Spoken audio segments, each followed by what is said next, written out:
Alright, so Daredevil Born Again episode 6 is finally streaming on Disney Plus, and today we're going to do our episode review while I also give you guys my recap and reaction for this episode. So without further ado, let's get into the episode review for episode 6. Let's go.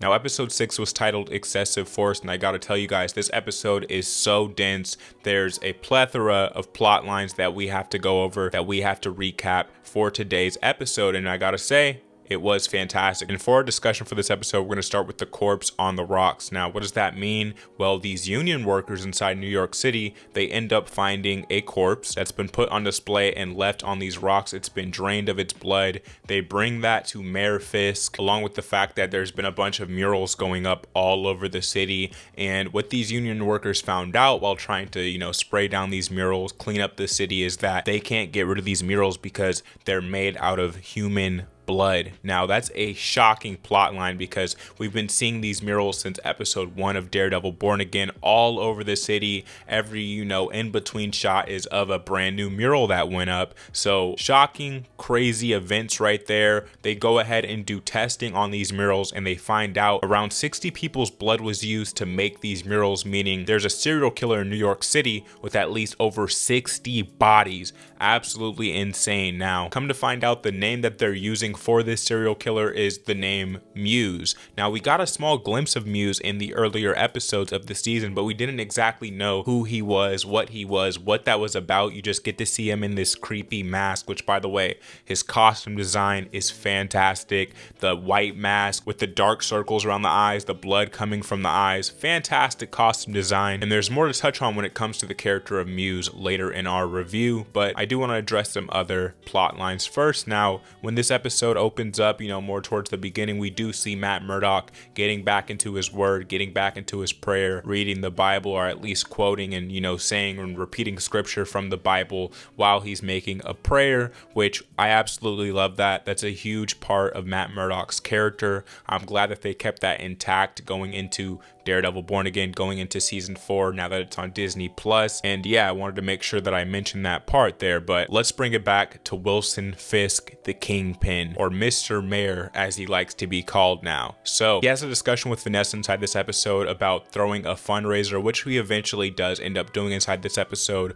He gathers all the rich class, all the elite class in New York City to his fundraiser so he can raise money for a project that he has in mind, where he pretty much, he just wants to clean up the city, wants to rebuild certain parts of the city that he feels are important to touch on. Now, what we soon find out is the rich class inside of New York City are highly disrespectful. They stomp all over the mayor's toes. They don't care that Wilson Fisk, 1, was Kingpin in the past, but 2, is the mayor now. You could see him work his way through this room almost Bruce Wayne-esque as, he talks to each and every person, tries to explain to them the importance of this fundraiser, why you should be donating to him, and they all just belittle him, break him down, and some were even threatening him, and you could see him just trying his hardest to hold it together, but we know that the Kingpin's deep inside there, so that was great to see. I love this depiction of this character by D'Onofrio, I believe his name is. The depiction of Wilson Fisk, his portrayal of this character in every single season, phenomenal. Some of the best acting, some of the best character work we've ever seen, especially when it comes to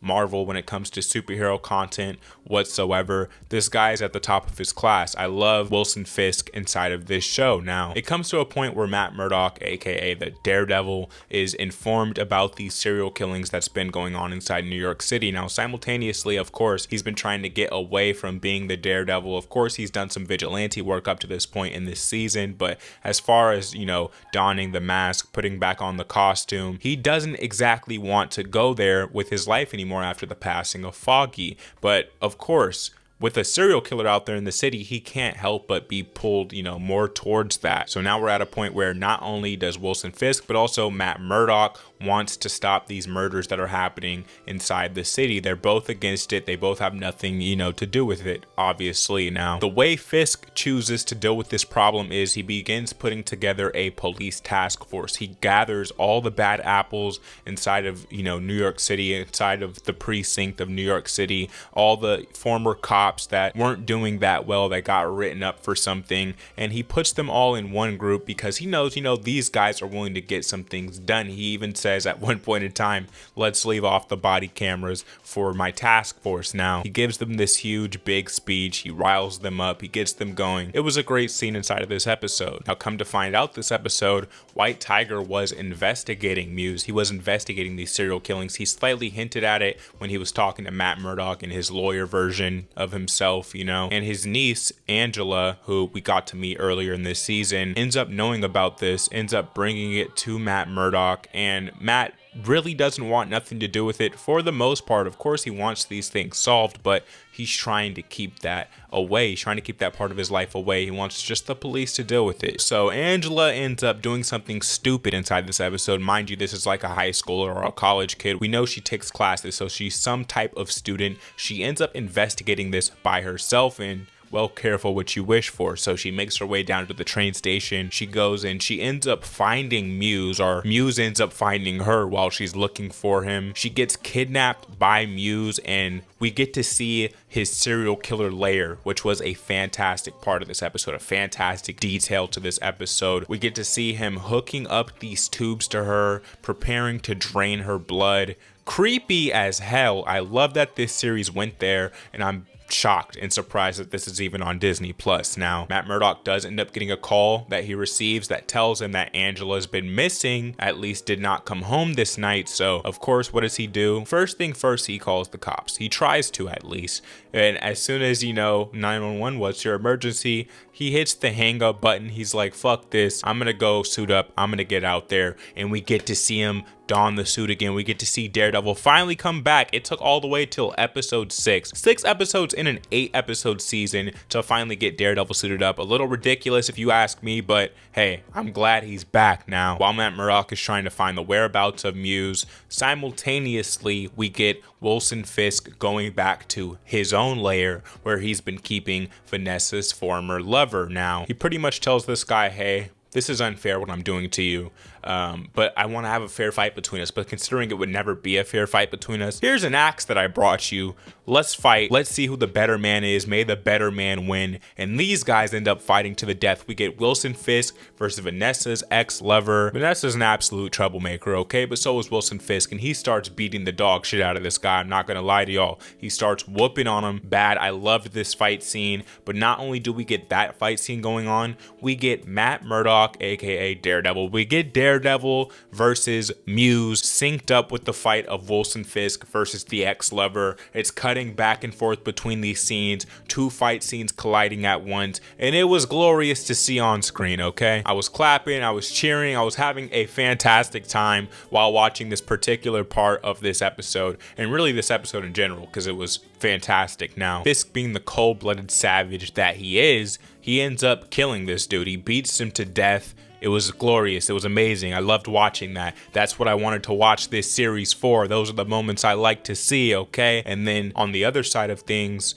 Daredevil does end up pretty much defeating Muse. He gets him in this weird like choke position with, his batons. That's also like a dart rope. And while he's choking this guy out, he can faintly hear that White Tiger's niece, Angela, he could hear her heartbeat faintly going away. So of course he drops Muse, knocks him out, and he ends up giving compressions to Angela, saves her life. Now, of course, as we know, he turns around and Muse is completely gone. Of course, they're not going to solve that problem that they've been setting up since the first episode. By episode 6, they're going to leave that for the big payoff, I'm sure. Now, Muse escapes. That's the end of our episode right there. And I gotta say, guys, this was amazing. Episode 5 and episode 6, honestly, I didn't know how episode 6 was going to compete with episode 5, because from start to finish, that was a masterclass in storytelling and writing and everything else I said about that episode in the last episode review. Make sure you go check that out if you haven't seen it, by the way, right here. But yeah, episode 6, how is it going to compete? How can they level it up from here? And somehow they managed to do that. This was a phenomenal episode from start to finish, but especially that payoff where Wilson Fisk and Matt Murdock are finally back to who they truly are. They've been putting on this mask for the public, essentially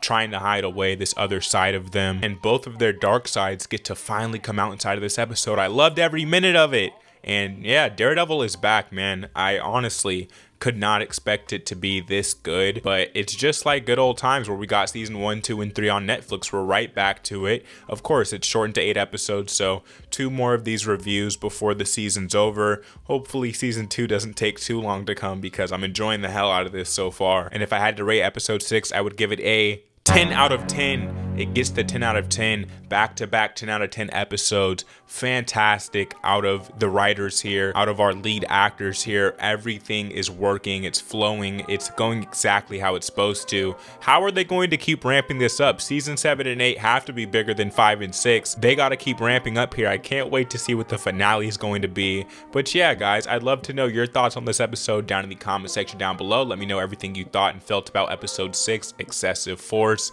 And as far as, episode 7 and 8, of course, we'll end up having the review, the recap, the reaction for that up on the channel once those episodes drop on Disney Plus. And as far as what we do here on Demigod ENT, we do film and TV reactions and reviews and other movie-based content. So if you're interested in this movie-based content, you're in the right place. Hit subscribe, hit the like button if you enjoyed this video, and I'll catch you guys in the next video. Peace.